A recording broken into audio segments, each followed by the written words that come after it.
말씀 디모데후서 계속 함께 묵상합니다. 디모데후서 1장 13절입니다. 13절부터 끝까지 지금 디모데후서 계속해서 묵상하는데요. 바울의 거의 유언과 같은 서신이다 그랬습니다. 바울의 마지막 서신, 그리고 디모데에게 자기의 신학적, 복음적, 영적인 유산을 디모데에게 물려주려는 그 귀한 마음을 가지고 오늘 디모데 후서를 썼는데, 사도 바울의 가장 성숙하고 완숙한 신학과 경건이 드러나 있다, 이렇게 보겠습니다. 자, 13절에 보면은 지금 12절까지 앞부분에서 보면은 바울이 복음을 한 번 더 바울이 요약을 해줬죠. 특별히 1장 9절을 한번 다시 보시면 1장 9절을 한번 읽어보겠습니다. 시작. 하나님이 우리를 구원하사 거룩하신 소망으로 부르심은 우리의 행위대로 하심이 아니요 오직 자기의 뜻과 영원 전부터 그리스도 예수 안에서 우리에게 주신 은혜대로 하심이라. 아멘입니다. 우리를 구원하신 것은 행위가 아니고요, 행위대로 하심이 아니고 우리의 악행에도 불구하고 구원하신 것이고, 자기의 뜻, 하나님의 주권적인 뜻과 또 영원 전부터 그리스도 예수 안에서 우리에게 주신 은혜대로 하심이라. 은혜로 말미암은 구원, 그리고 오직 하나님의 주권적인 역사로 말미암은 구원에 대해서 말씀을 해 주었습니다. 그러면서 바울이 12절에 보니까 고난을 받되 부끄러워하지 아니했다 그랬습니다. 부끄러워하지 아니했다. 바울의 마지막은 인간적으로 볼 때는 부끄러워할 수 있는 상황이었죠. 위대한 사도였고 죽은 자를 살린 사람이었고 병든 자를, 수많은 사람을 치유한 사람이었는데 그의 마지막이 로마의 감옥입니다. 그 감옥에 지금 갇혀있는 이 상황이 인간적으로 볼 때는 부끄러워할 수 있는 상황이지만 바울은 부끄러워하지 아니한다 그랬습니다. 그러면서 주님 오실 때까지 그가 능히 지켜주실 것이다. 자, 그러면서 13절에 너는 그리스도 예수 안에 있는 믿음과 사랑으로서 내게 들은 바 바른 말을 본받아 지키고. 자, 그리스도 예수 안에 있는 믿음과 사랑. 믿음과 사랑은, 믿음은 칭의죠. 칭의. 우리가 예수 그리스도를 믿음으로 말미암아 칭의를 받고, 사랑은 성화입니다. 성화. 그리스도 예수 안에 있는 믿음으로 구원받아 성화의 과정에서 사랑을 실천해 가는 것입니다. 그래서 믿음과 사랑으로서 내게 들은 바 바른 말을, 이거는 복음으로 봐야 되겠죠. 바른 메시지, 복음을 본받아 지키고, 복음 혹은 바른 교리라고도 말할 수 있겠습니다. 건전한 말, 건전한 교리. 자, 그것을 본받아 잘 지키고, 지킨다는 게 이제 실천한다는 뜻도 있지만 잘 간직한다는 뜻도 있어요. 간직한다. 잘 간수해야 된다, 이 말이죠. 그래서 본받아 잘 지키고, 간수하고, 간직하고, 또 실천하고, 그 의미가 함께 들어있는 겁니다. 자, 14절, 그것을 성령의 능력으로 하라는 거죠. 자, 14절 한번 읽어봅시다. 다 같이 시작. 우리 안에 거하시는 성령으로 말미암아 내게 부탁한 아름다운 것을 지키라. 다시 한번 우리 안에 내주하시는 성령을 바울이 언급하고 있습니다. 우리 안에 거하시는 성령, 우리 안에 내주하시는 성령, 혹은 공동체 안에 함께 역사하시는 성령입니다. 성령으로 말미암아, 성령의 능력으로 내게 부탁한 아름다운 것을 지켜라. 이것도 복음으로 보면 되겠어요. 디모데에게 부탁한 아름다운 것을 끝까지 잘 지켜라. 성령께서 함께 하시기 때문에 복음을 끝까지 지킬 수 있다. 이게 결국은 이제 부탁했다라는 말이 바울의 영적이고 복음적이고 신학적인 그런 유산을 디모데에게 계승하고 있는 그런 느낌을 주는 거죠. 내게 부탁한 아름다운 것을 지켜라. 아름답고 귀한 것. 성경에서 아름다운 것이라고 할 때 성경은 하나님이 아름다우신 분이다라고 말씀합니다. 하나님이 아름다우신 분이다. 가장 아름다우신 분이 누구냐? 하나님이시죠. 가장 아름다운 분은 하나님이시다. 그리고 복음을 전하는 자들의 발이 아름답다. 그랬어요. 복음을 전하는 자들의 발이 아름답다. 신기한 얘기죠. 얼굴이 아름답다라는 얘기도 나오긴 나오지만은 얼굴이 아리따웠더라. 에스더에 대한 얘기를 할 때 아름답다 이런 표현들을 쓰지만 주님께서 복음을 전하는 자들의 발이 아름답다라고 말씀했어요. 그리고 여기서 지금 내게 부탁한 아름다운 것, 그것은 복음이고 말씀이겠죠. 복음과 말씀, 그것이 하나님께서 아름답게 보시는 것이다.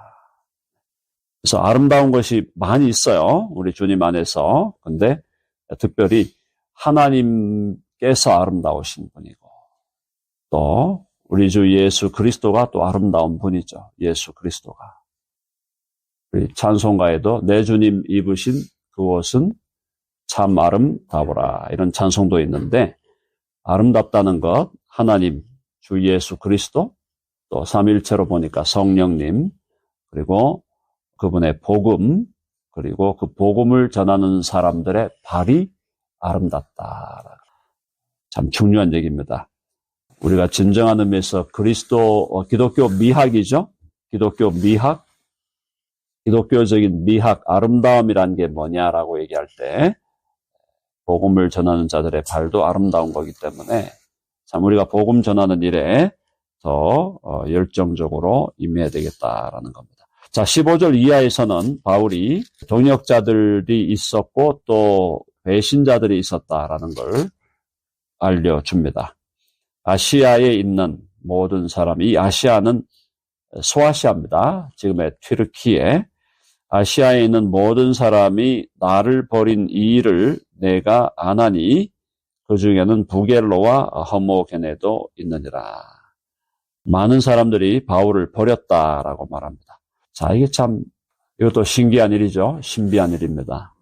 바울이 처음에 바울과 함께 마치 복음의 사역을 생명을 내대고 함께 할 것처럼 했던 사람들 중에 일부가 결국은 바울을 버리게 된다라는 것.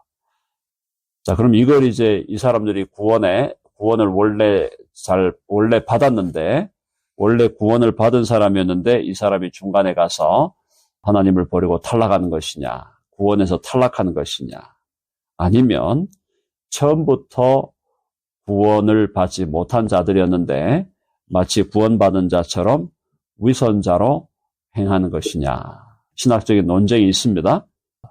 저는 후자의 관점을 취합니다. 그건 뭐냐면 처음부터 믿는 사람이 아니었다고 보는 입장이에요.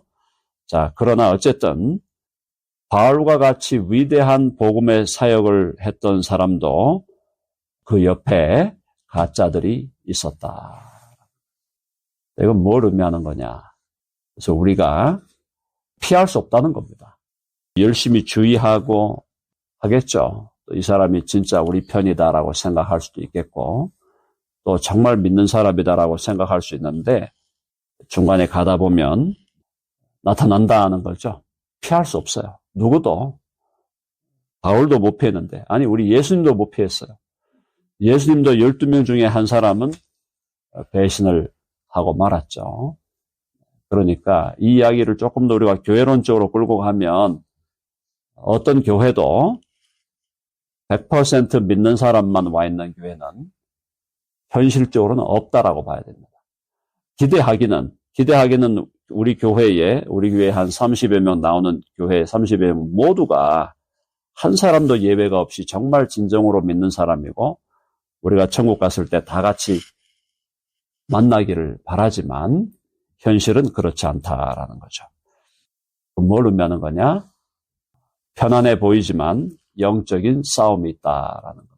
한번 해봅시다. 영적인 싸움이 있다. 편안해 보이죠? 서로 얼굴 보면 다 편안합니다. 다 좋아요. 웃고 할렐루야.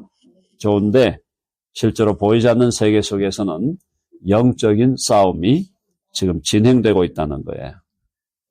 그렇죠? 우리의 싸움은 혈과 육에 속하는 것이 아니라 그랬습니다. 영적인 세력은 언제라도 치고 들어온다라는 거예요. 자, 그렇게 이제 바울이 두 사람을 멘션을 합니다. 어떻게 보면 두 사람 이름을 굳이 댈 필요가 있을까? 그렇지 않습니까? 뭐 이 사람 두 사람 이름이 뭐 이렇게 중요하다고 성경에다가 이 두 사람 이름을 적어 놨을까? 무서운 거죠. 하나님의 심판은, 하나님의 공의로운 심판은 무서운 겁니다. 그 중에 대표적인 예가 빌라도예요. 사도신경 외울 때마다 빌라도는 사도신경을 고백하지 않는, 또 외우지 않는 교회들도 있습니다만은 주일마다 사도신경을 고백하는 교회들에서는 본디오 빌라도에게 고난을 받으사, 아마 역사상 제일 많이 멘션된 이름 중에 리스트를 정하면 본디오 빌라도가 상당히 높은 순위에 올라가 있을 겁니다. 왜 그렇게 이름을 멘션할까? 하나님의 공의로운 심판이 있다는 거예요. 하나님의 공의로운 심판. 심판이 없으면 이런 이름을 쓸 필요가 없습니다. 두 사람이 나를 떠났다. 그리고 끝날 사안이에요. 근데 반드시 이름을 적어 놓습니다. 생명책에 기록되지 않을 수 있다는 거죠. 이 사람이 나중에 또 돌아왔을 수도 있어요. 아직 확실치 않아요. 그러나 어쨌든 두 사람은 떠났다라고 말합니다. 자, 그러면서 16절, 원하건대 주께서 오네시보로의 집에 긍휼을 베푸시옵소서. 그가 나를 자주 격려해주고 내가 사슬에 매인 것을 부끄러워하지 아니하고 로마에 있을 때 나를 부지런히 찾아와 만났습니다. 사람이 가장 어려울 때가 언제일까요? 가장 어려울 때는 여러 상황이 있겠지만 몸이 아플 때죠. 암이 걸렸다거나 거의 치료가 어려운 그런 질병에 걸렸을 때 가장 어려운 상황입니다. 그 다음에 몸이 구속되어 있을 감옥에 구치소에 감옥에 갇혀 있을 때 그때 가장 힘듭니다. 사람의 마음은 가장 약해지는 거예요. 몸이 속박되어 있는데 자유를 잃어버리고 아니면 엄청난 병마와 싸울 때 그때가 제일 어려운 때예요.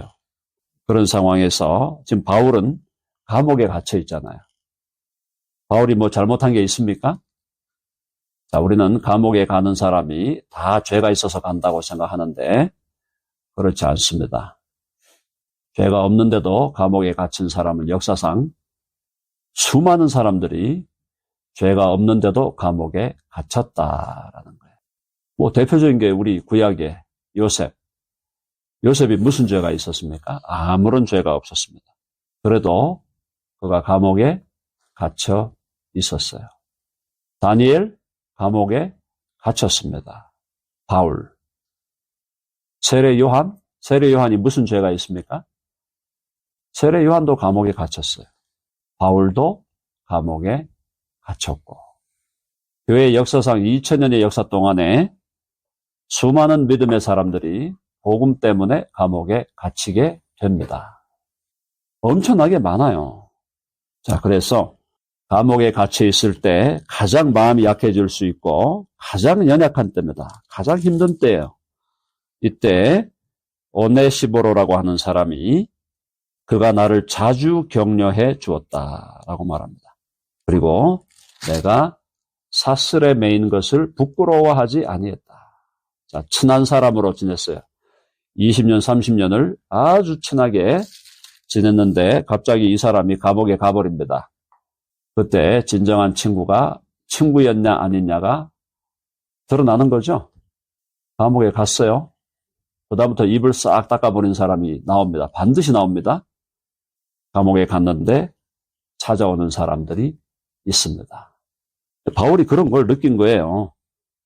바울도 위대한 사도였지만 그가 복음 때문에 감옥에 갇혔지만 그걸 핑계로 바울을 버리는 사람들이 있었고 도리어 바울을 자주 격려해주고 내가 사슬에 매인 것을 사슬에 매였다는 게 옛날에 로마 시대 감옥에 들어갈 때는 체인이죠. 체인 그죠?